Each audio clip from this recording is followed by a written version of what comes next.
to all those who devoted their lives to aviation.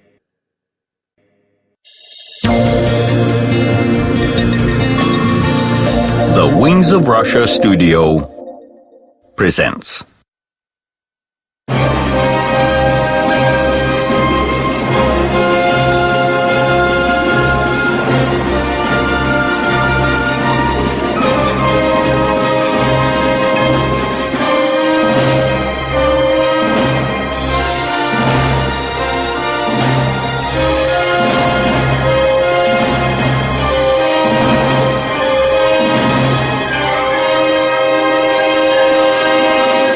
Wings of Russia documentary.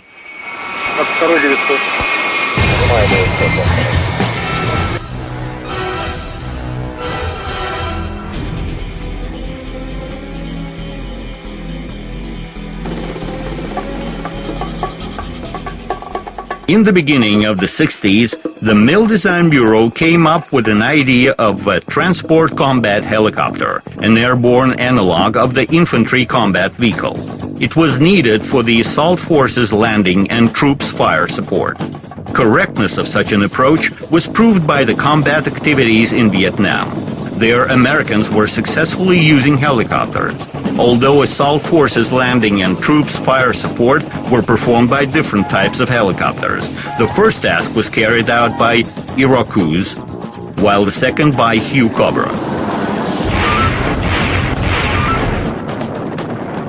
The Mil Design Bureau decided to combine both tasks in one machine.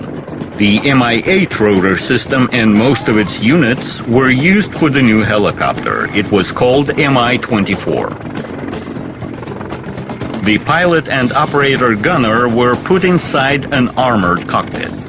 In the first version, it was united, but this made both pilots vulnerable at the same time. Visibility from such a cockpit was not at all the best one.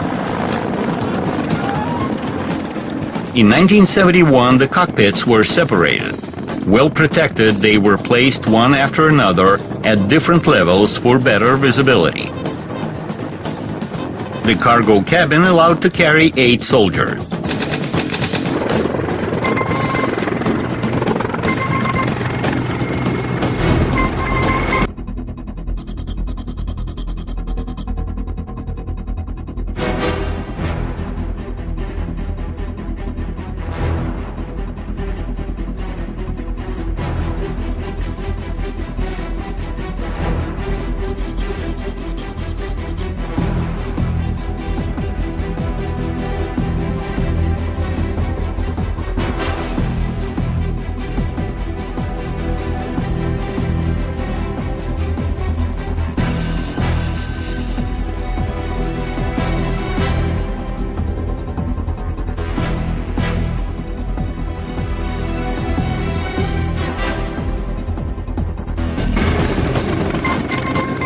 For striking operations, Mi-24 was equipped with a 4-barrel machine gun.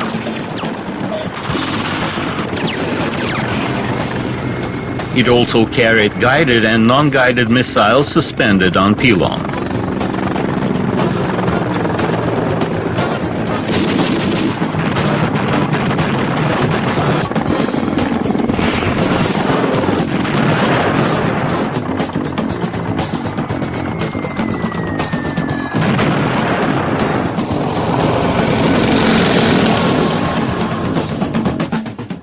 The other version, with 2 fixed 30mm cannons, was no less menacing.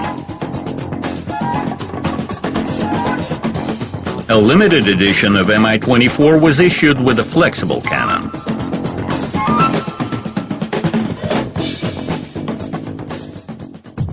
Mi-24 received its fire season in Afghanistan. That war could be called a helicopter war. With no roads and lots of mountains, helicopters soon turned from support into the main and indispensable force. Assault troops landing and their fire support, performance of strikes, ground vehicles escorting, and aerodromes protection, you just name it. Получатель, наблюдаете? Наблюдаю. Работу разрешаю. All described above totally refers to the MIL Mi-8. A combat group would, as a rule, consist of 2 Mi-8 and 2 Mi-24. New tactics was mastered. Interaction of the two machines in Afghanistan was brought to perfection.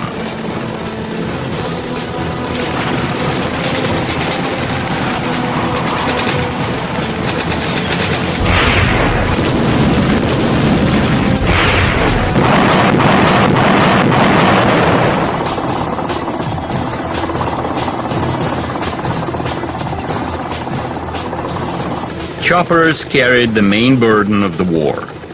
By 1988, there were over 300 helicopters fighting in Afghanistan, performing 5 to 6 flights per day. So many lives were saved.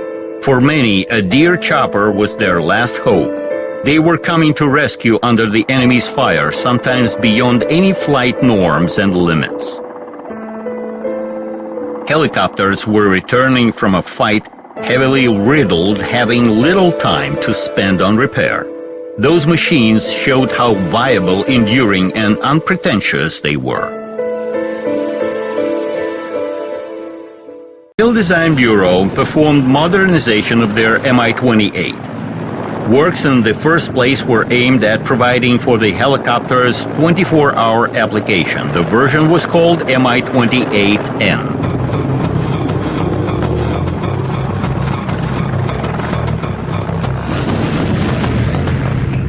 The successful Mi-24 also obtained new combat capability. It was modernized for the purpose of the nighttime application. This was achieved through the use of the onboard radio electronic equipment with night goggle. Armament assortment expanded. To improve flight characteristics, the later version was equipped with the Mi-28 rotor system, peculiar for an X-type tail rotor and GRP blade.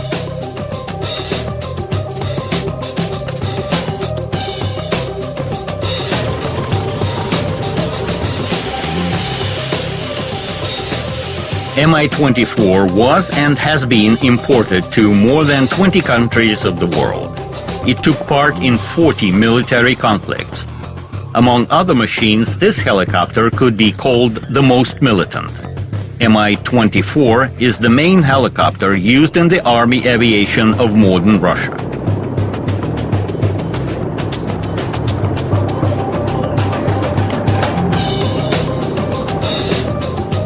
In 1992, in the city of Tarjok, where the helicopter center is located, the Golden Eagles Aerobatic Group was organized. It performs on the Mi-24 combat helicopters. Pilots perform aerobatics in various cities of Russia and abroad.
reflections on the water, more than darkness in the depths.